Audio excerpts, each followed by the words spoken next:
मेरे प्यारे देशवासियों, नमस्कार। मन की बात में एक बार फिर आप सभी का बहुत बहुत स्वागत है। इस बार मन की बात का ये एपिसोड सेकंड सेंचुरी का प्रारंभ है। पिछले महीने हम सभी ने इसकी स्पेशल सेंचुरी को सेलिब्रेट किया है। आपकी भागीदारी ही इस कार्यक्रम की सबसे बड़ी ताकत है। 100वें एपिसोड के ब्रॉडकास्ट के समय एक प्रकार से पूरा देश एक सूत्र में बन गया था।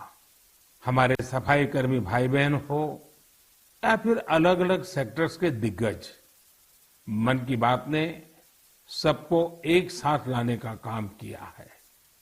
आप सभी ने जो आत्मीयता और स्नेह मन की बात के लिए दिखाया है, वो अभूतपूर्व है, भावुक कर देने वाला है। जब मन की बात का प्रसारण हुआ तो उस समय दुनिया के अलग अलग देशों में, अलग अलग टाइम जोन में कहीं शाम हो रही थी तो कहीं देर रात थी। इसके बावजूद बड़ी संख्या में लोगों ने 100वें एपिसोड को सुनने के लिए समय निकाला। मैंने हजारों मील दूर न्यूजीलैंड का वो वीडियो भी देखा जिसमें 100 वर्ष की एक माताजी अपना आशीर्वाद दे रही हैं। मन की बात को लेकर देश विदेश के लोगों ने अपने विचार रखे हैं।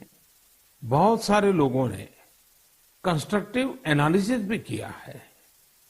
लोगों ने इस बात को अप्रिशिएट किया है कि मन की बात में देश और देशवासियों की उपलब्धियों की ही चर्चा होती है।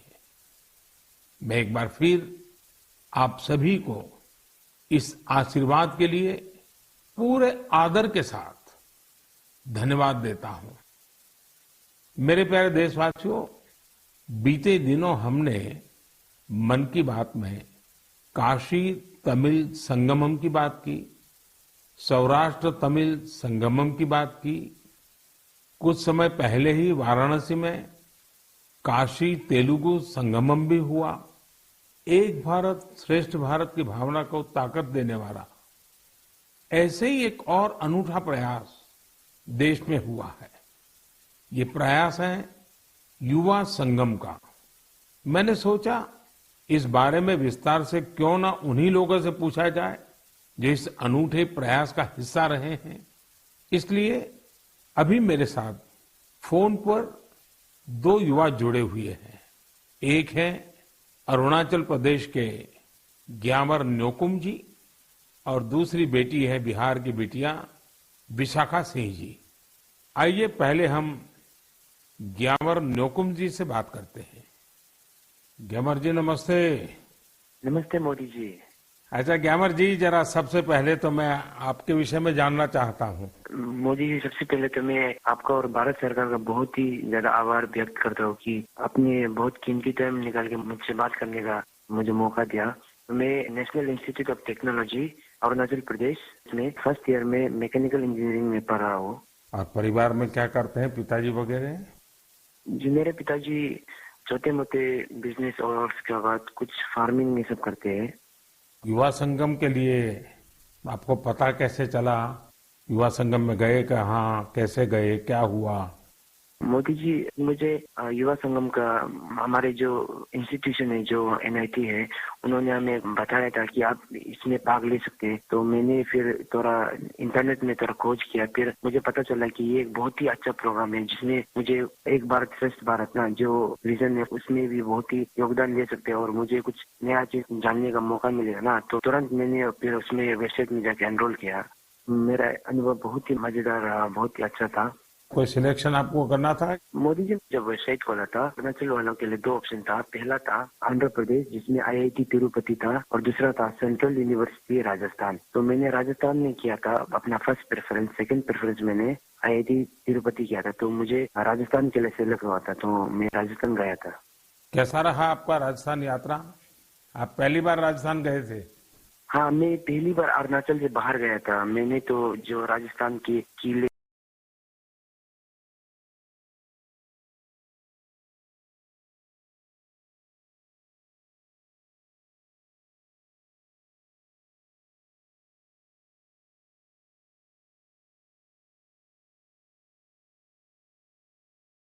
ये सब तो मैंने बस फिल्म और फोन में ही देखा था ना, तो मैंने जब पहली बार गया तो मेरा एक्सपीरियंस बहुत ही, वहाँ के लोग बहुत ही अच्छे थे और जो हमें ट्रीटमेंट किया बहुत ही अच्छा था। और जो हमें नया नया चीज़ सीखने को मिला, मुझे राजस्थान के बारे की और उधर के लोग जैसे कि रेन वाटर हार्वेस्टिंग, बहुत कुछ नया नया चीज़ सीखने को मिला जो मुझे बिल्कुल ही मालूम नहीं था। तो ये प्रोग्राम मुझे बहुत ही अच्छा था राजस्थान के विषय।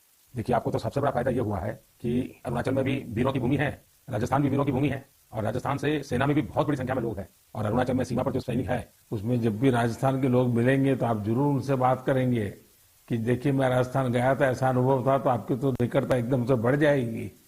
अच्छा, आपको वहाँ कोई समानताएं भी ध्यान में आई होगी, आपको लगता होगा हाँ यार ये अरुणाचल में भी तो ऐसा ही है।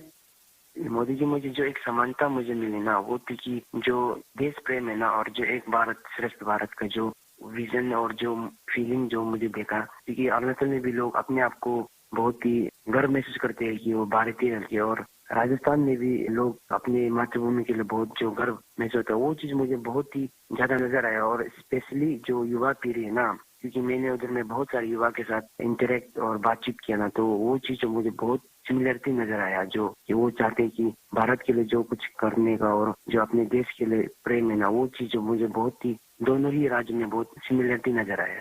तो वहाँ जो मित्र मिले हैं मुझसे परिचय बढ़ाया कि आकर के भूल गए? मैंने बढ़ाया, परिचय किया। हाँ, तो आप सोशल मीडिया में एक्टिव हैं? जी मोदी जी, मैं एक्टिव हूँ। तो आपने ब्लॉग लिखना चाहिए अपना, ये युवा संगम का अनुभव कैसा रहा, आपने उसमें एनरोल कैसे किया, राजस्थान में अनुभव कैसा रहा, ताकि देश भर के युवाओं को पता चले कि एक भारत श्रेष्ठ भारत का महात्म्य क्या है, ये योजना क्या है, उसका फायदा युवा कैसे ले सकते हैं। पूरा अपने एक्सपीरियंस का ब्लॉग लिखना चाहिए, तो बहुत लोगों को पढ़ने के लिए काम आएगा। जी मैं जरूर करूंगा। ग्यामर जी, बहुत अच्छा लगा आपसे बात करके, और आप सब युवा देश के लिए, देश के उज्जवल भविष्य के लिए, क्योंकि ये 25 साल अत्यंत महत्वपूर्ण है आपके जीवन के भी और देश के जीवन के भी। तो मेरी बहुत बहुत शुभकामनाएं। धन्यवाद। धन्यवाद मोदी, आपको भी। नमस्कार भैया। साथियों, अरुणाचल के लोग इतनी आत्मीयता से भरे होते हैं कि उनसे बात करते हुए मुझे बहुत आनंद आता है। युवा संगम में ग्यामर जी का अनुभव तो बेहतरीन रहा। आइए अब बिहार की बेटी विशाखा सिंह जी से बात करते हैं। विशाखा जी, नमस्कार। सर्वप्रथम तो भारत के माननीय प्रधानमंत्री जी को मेरा प्रणाम, और मेरे साथ सभी डेलीगेट्स की तरफ से आपको बहुत बहुत प्रणाम। अच्छा विशाखा जी, पहले अपने बारे में बताइए, फिर मुझे युवा संगम के विषय में भी जानना है। मैं बिहार के सासाराम नाम के शहर की निवासी हूँ, और मुझे युवा संगम के बारे में मेरे कॉलेज के व्हाट्सएप ग्रुप के मैसेज के थ्रू पता चला था सबसे पहले तो। उसके बाद फिर मैंने पता करा इसके बारे में और डिटेल निकाली कि ये क्या है, तो मुझे पता चला कि ये प्रधानमंत्री जी की एक स्कीम, एक भारत श्रेष्ठ भारत के थ्रू युवा संगम है। तो उसके बाद मैंने अप्लाई करा, और जब मैंने अप्लाई करा तो मैं एक्साइटेड थी इस पे ज्वाइन होने के लिए। लेकिन जब मैं वहां से घूम के तमिलनाडु जाके वापस आई, वो जो एक्सपोजर मैंने गेन किया, उसके बाद मुझे अभी बहुत ज्यादा ऐसा प्राउड फील होता है that I have been the part of this program. तो मुझे बहुत ही ज्यादा खुशी है उस प्रोग्राम में पार्ट लेने की, और मैं तहे दिल से आभार व्यक्त करती हूँ आपका कि आपने हमारे जैसे युवाओं के लिए इतना बेहतरीन प्रोग्राम बनाया, जिससे हम भारत के विभिन्न भागों के कल्चर को अडेप्ट कर सकते हैं। विशाखा जी, आप क्या पढ़ती हैं? मैं कंप्यूटर साइंस इंजीनियरिंग की सेकेंड ईयर की छात्रा हूँ। अच्छा विशाखा जी, आपने किस राज्य में जाना है, कहाँ जुड़ना है, वो निर्णय कैसे किया? जब मैंने ये युवा संगम के बारे में सर्च करना शुरू किया गूगल पे, तभी मुझे पता चल गया था कि बिहार के डेलीगेट्स को तमिलनाडु के डेलीगेट्स के साथ एक्सचेंज किया जा रहा है। तमिलनाडु काफी रिच कल्चरल स्टेट है हमारे कंट्री का। तो उस टाइम भी मैंने जब ये जाना, ये देखा कि बिहार वालों को तमिलनाडु भेजा जा रहा है, तो इसने भी मुझे बहुत ज्यादा मदद किया ये डिसीजन लेने में कि मुझे फॉर्म फिल करना चाहिए, वहाँ जाना चाहिए या नहीं। और मैं सच में आज बहुत ज्यादा गौरवान्वित महसूस करती हूँ कि मैंने इसमें पार्ट लिया, और मुझे बहुत खुशी है। आपका पहली बार जाना हुआ तमिलनाडु? जी, मैं पहली बार गई थी। अच्छा, कोई खास यादगार चीज अगर आप कहना चाहें तो क्या कहेंगे? देश के युवा सुन रहे हैं आपको। जी, पूरा जर्नी ही माने तो मेरे लिए बहुत ही ज्यादा बेहतरीन रहा है। एक एक पड़ाव पे हमने बहुत सारी अच्छी चीजें सीखी हैं, मैंने तमिलनाडु में जाके अच्छे दोस्त बनाए हैं, वहाँ के कल्चर को अडेप्ट किया है, वहाँ के लोगों से मिली मैं। लेकिन सबसे ज्यादा अच्छी चीज जो मुझे लगी वहाँ पे, वो पहली चीज तो ये कि किसी को भी मौका नहीं मिलता है इसरो में जाने का, और हम डेलीगेट्स थे तो हमें ये मौका मिला था कि हम इसरो में जाएं। प्लस दूसरी बात सबसे अच्छी थी वो थी जब हम राजभवन में गए और हम तमिलनाडु के राज्यपाल जी से मिले, तो वो 2 मोमेंट जो था वो मेरे लिए काफी सही था। मुझे ऐसा लगता है कि जिस एज में हम हैं एज अ यूथ, हमें वो मौका नहीं मिल पाता जो कि युवा संगम के थ्रू मिला है, तो ये काफी सही और सबसे यादगार मोमेंट था मेरे लिए। बिहार में तो खाने का तरीका अलग है, तमिलनाडु में खाने का तरीका अलग है, जी, तो वो सेट हो गया था पूरी तरह। वहाँ जब हम लोग गए थे तो साउथ इंडियन क्विजीन है वहाँ पे तमिलनाडु में, तो जैसे ही हम लोग गए थे तो वहाँ जाते के साथ हमें डोसा, इडली, सांभर, उत्तपम, वड़ा, उपमा ये सब सर्व किया गया था। तो पहले जब हमने ट्राई करा तो दैट वाज टू गुड। वहाँ का खाना जो है वो बहुत ही हेल्दी है, एक्चुअली बहुत ही ज्यादा टेस्ट में भी बेहतरीन है और हमारे नॉर्थ के खाने से बहुत ही ज्यादा अलग है। तो मुझे वहाँ का खाना भी बहुत अच्छा लगा और वहाँ के लोग भी बहुत अच्छे लगे। अब तो दोस्त भी बन गए होंगे तमिलनाडु में। जी जी, वहाँ पे हम रुके थे NIT त्रिची में, उसके बाद IIT मद्रास में, तो उन दोनों जगह के स्टूडेंट से तो मेरी दोस्ती हो गई है। प्लस बीच में एक CII का वेलकम सेरेमनी था, तो वहाँ पे वहाँ के आसपास के कॉलेज के भी बहुत सारे स्टूडेंट्स आए थे, तो वहाँ हमने उन स्टूडेंट से भी इंटरेक्ट किया और मुझे बहुत अच्छा लगा उन लोगों से मिलकर। काफी लोग तो मेरे दोस्त भी हैं और कुछ डेलीगेट से भी मिले थे, जो तमिलनाडु के डेलीगेट बिहार आ रहे थे, तो हमारी बातचीत उनसे भी हुई थी और हम अभी भी आपस में बात करते हैं, तो मुझे बहुत अच्छा लगता है। तो विशाखा जी, आप एक ब्लॉग लिखिए और सोशल मीडिया पे ये आपको पूरा अनुभव, एक तो इस युवा संगम का, फिर एक भारत श्रेष्ठ भारत का, और फिर तमिलनाडु में अपनापन जो मिला, जो आपको स्वागत सत्कार हुआ, तमिल लोगों का प्यार मिला, ये सारी चीजें देश को बताइए। आप तो लिखोगे आप? जी जरूर। तो मेरी तरफ से आपको बहुत शुभकामनाएं हैं और बहुत बहुत धन्यवाद। जी, थैंक यू सो मच। नमस्कार। ग्यामर और विशाखा, आपको मेरी बहुत बहुत शुभकामनाएं। युवा संगम में आपने जो सीखा है वो जीवन पर्यंत आपके साथ रहे, यही मेरी आप सबके प्रति शुभकामना है। साथियों, भारत की शक्ति इसकी विविधता में है। हमारे देश में देखने के लिए बहुत कुछ है। इसी को देखते हुए एजुकेशन मिनिस्ट्री ने युवा संगम नाम से एक बेहतरीन पहल की है। इस पहल का उद्देश्य पीपल टू पीपल कनेक्ट बढ़ाने के साथ ही देश के युवाओं को आपस में घुलने मिलने का मौका देना। विभिन्न राज्यों के उच्च शिक्षा संस्थानों को इससे जोड़ा गया है। युवा संगम में युवा दूसरे राज्यों के शहरों और गांवों में जाते हैं। उन्हें अलग अलग तरह के लोगों के साथ मिलने का मौका मिलता है। युवा संगम के फर्स्ट राउंड में लगभग 1200 युवा देश के 22 राज्यों का दौरा कर चुके हैं। जो भी युवा इसका हिस्सा बने हैं, वे अपने साथ ऐसी यादें लेकर वापस लौट रहे हैं जो जीवन भर उनके हृदय में बसी रहेगी। हमने देखा है कि कई बड़ी कंपनियों के CEO, बिजनेस लीडर्स, उन्होंने बैग पैकर्स की तरह भारत में समय गुजारा है। मैं जब दूसरे देशों के लीडर से मिलता हूं तो कई बार वो भी बताते हैं कि वो अपनी युवावस्था में भारत घूमने के लिए गए थे। हमारे भारत में इतना कुछ जानने और देखने के लिए है कि आपकी उत्सुकता हर बार बढ़ती ही जाएगी।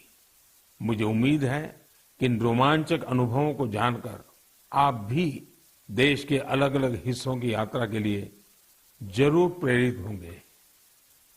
मेरे प्यारे देशवासियों, कुछ दिनों पहले ही मैं जापान में हिरोशिमा में था। वहां मुझे हिरोशिमा पीस मेमोरियल म्यूजियम में जाने का अवसर मिला।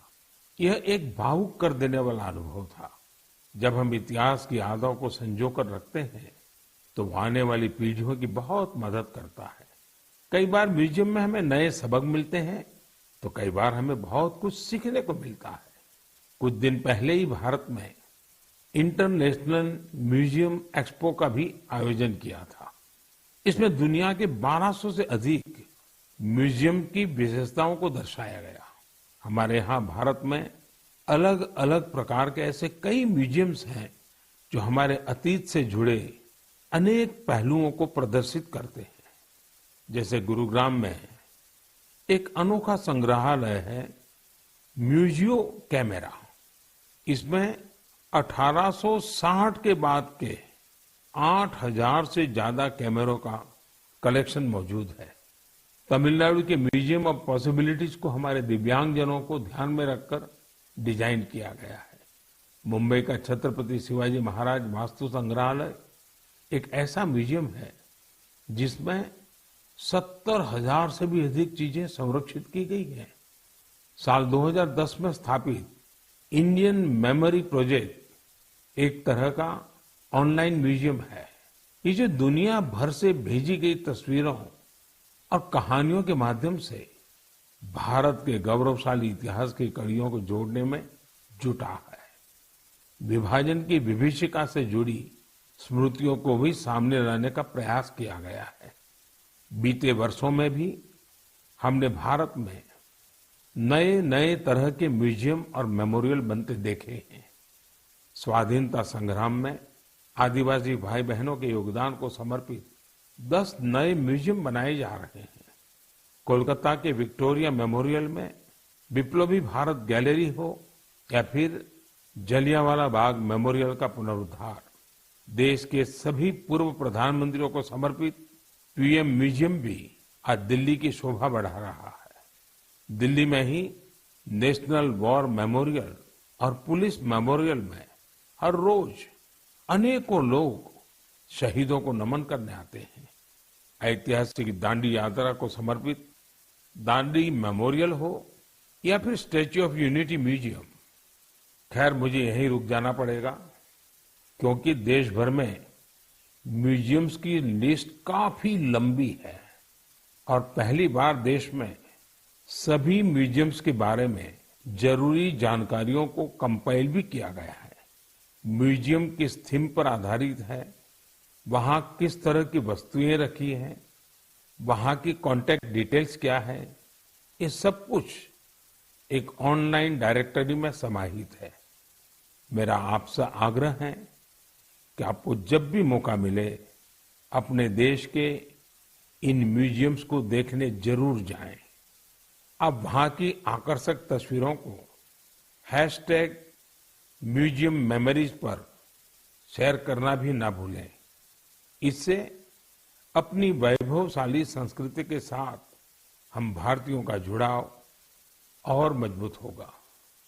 मेरे प्यारे देशवासियों, हम सब ने एक कहावत कई बार सुनी होगी, बार बार सुनी होगी, बिन पानी सब सून, बिना पानी जीवन पर संकट तो रहता ही है, व्यक्ति और देश का विकास भी ठप पड़ जाता है। भविष्य की इसी चुनौती को देखते हुए आज देश के हर जिले में 75 अमृत सरोवरों का निर्माण किया जा रहा है। हमारे अमृत सरोवर इसलिए विशेष हैं क्योंकि ये आजादी के अमृत काल में बन रहे हैं और इसमें लोगों का अमृत प्रयास लगा है। आपको जानकर अच्छा लगेगा कि अब तक 50,000 से ज्यादा अमृत सरोवरों का निर्माण भी हो चुका है। ये जल संरक्षण की दिशा में बहुत बड़ा कदम है। साथियों, हम हर गर्मी में इसी तरह पानी से जुड़ी चुनौतियों के बारे में बात करते रहते हैं। इस बार भी हम इस विषय को लेंगे, लेकिन इस बार चर्चा करेंगे जल संरक्षण से जुड़े स्टार्टअप्स की। एक स्टार्टअप है फ्लॉक्स जैन। ये स्टार्टअप आईओटी एनेबल्ड तकनीक के जरिए वाटर मैनेजमेंट के विकल्प देता है। ये टेक्नोलॉजी पानी के इस्तेमाल के पैटर्न्स बताएगा और पानी के प्रभावी इस्तेमाल में मदद करेगा। एक और स्टार्टअप है लिव एंड सेंस। ये आर्टिफिशियल इंटेलिजेंस और मशीन लर्निंग पर आधारित प्लेटफॉर्म है। इसकी मदद से वाटर डिस्ट्रीब्यूशन की प्रभावी निगरानी की जा सकेगी। इससे ये भी पता चल सकेगा कि कहाँ कितना पानी बर्बाद हो रहा है। एक और स्टार्टअप है कुंभी कागज। ये कुंभी कागज ऐसा विषय है, मुझे पक्का विश्वास है आपको भी बहुत पसंद आएगा। कुंभी कागज स्टार्टअप, उसने एक विशेष काम शुरू किया है। वे जलकुंभी से कागज बनाने का काम कर रहे हैं। यानी जो जलकुंभी कभी जल स्रोतों के लिए एक समस्या समझी जाती थी, उसी से अब कागज बनने लगा है। साथियों, कई युवा अगर इनोवेशन और टेक्नोलॉजी के जरिए काम कर रहे हैं, तो कई युवा ऐसे भी हैं जो समाज को जागरूक करने के मिशन में भी लगे हुए हैं। जैसे कि छत्तीसगढ़ में बालोद जिले के युवा हैं।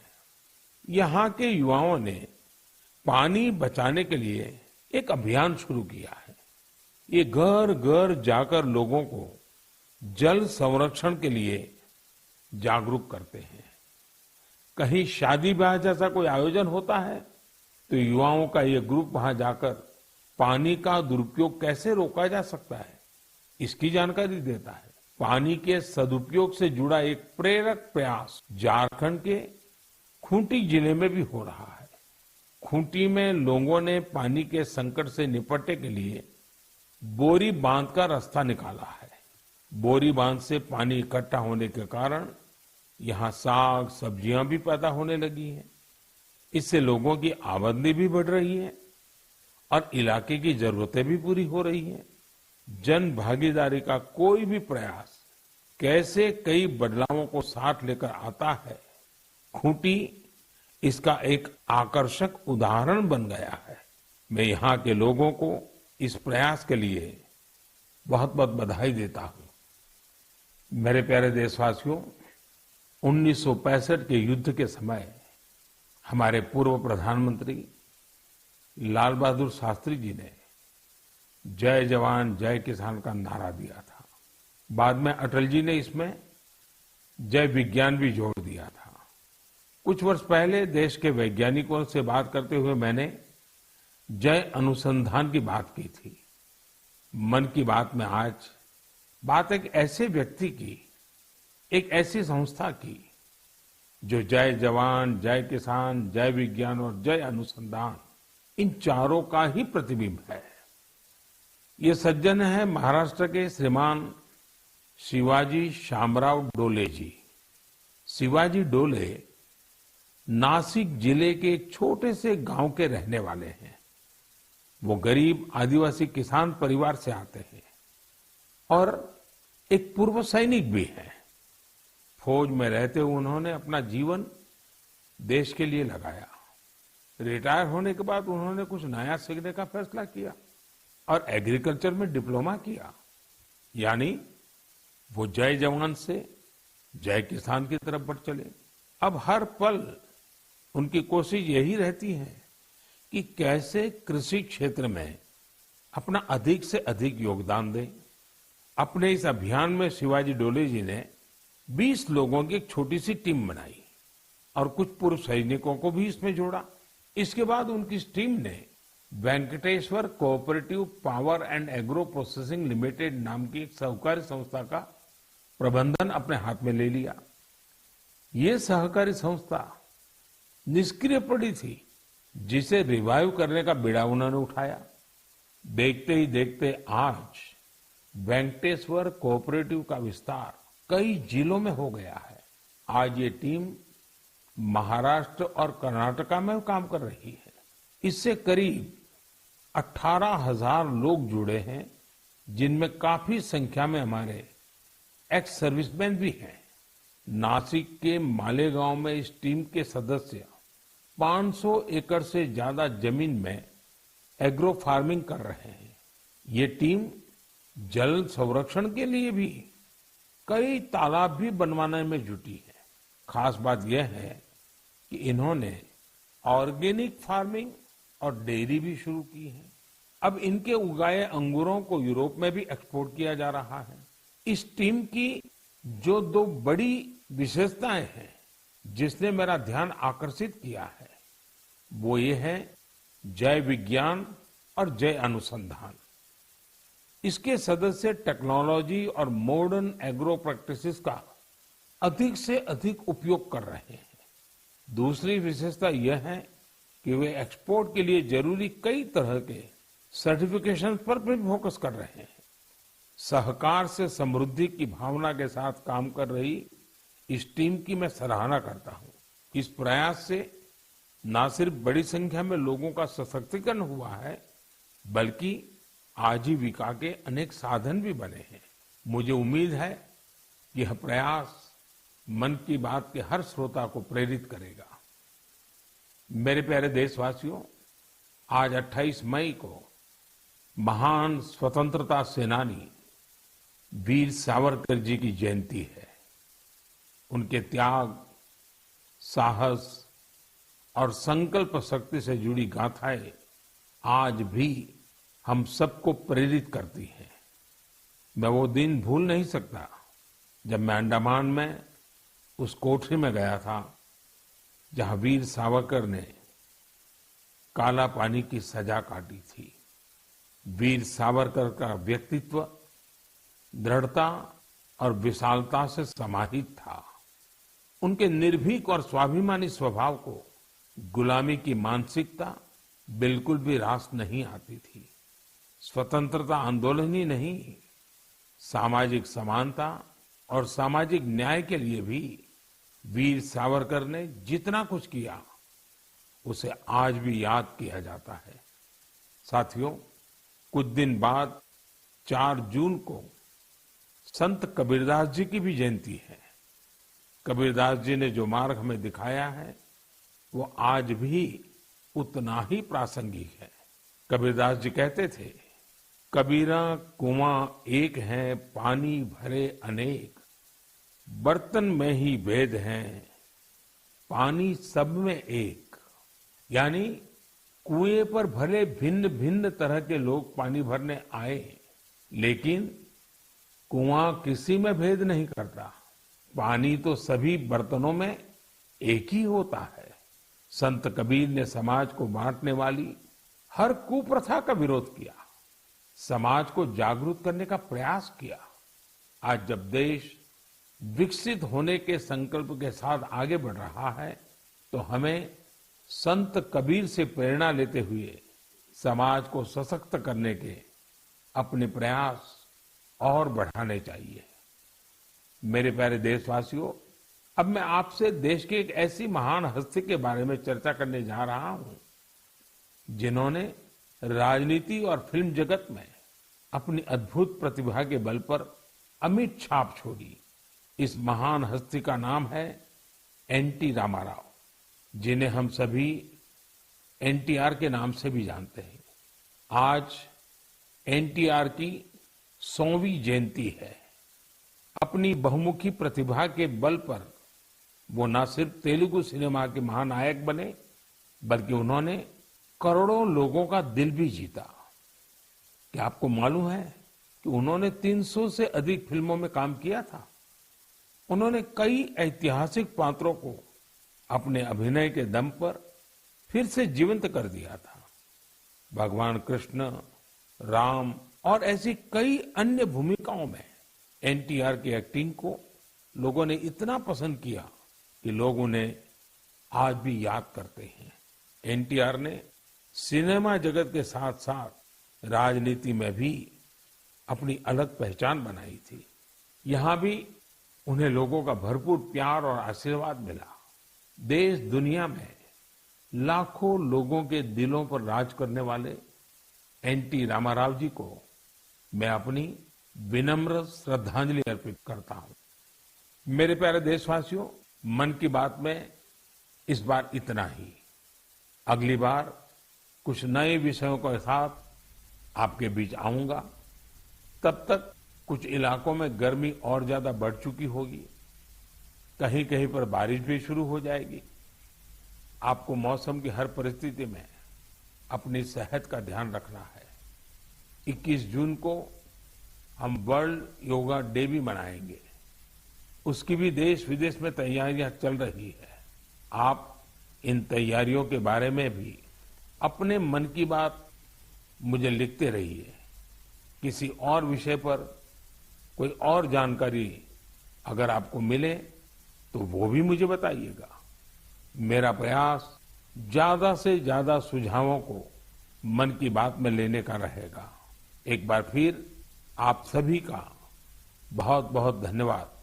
अब मिलेंगे अगले महीने। तब तक के लिए मुझे विदा दीजिए। नमस्कार। तो मन की बात कार्यक्रम को संबोधित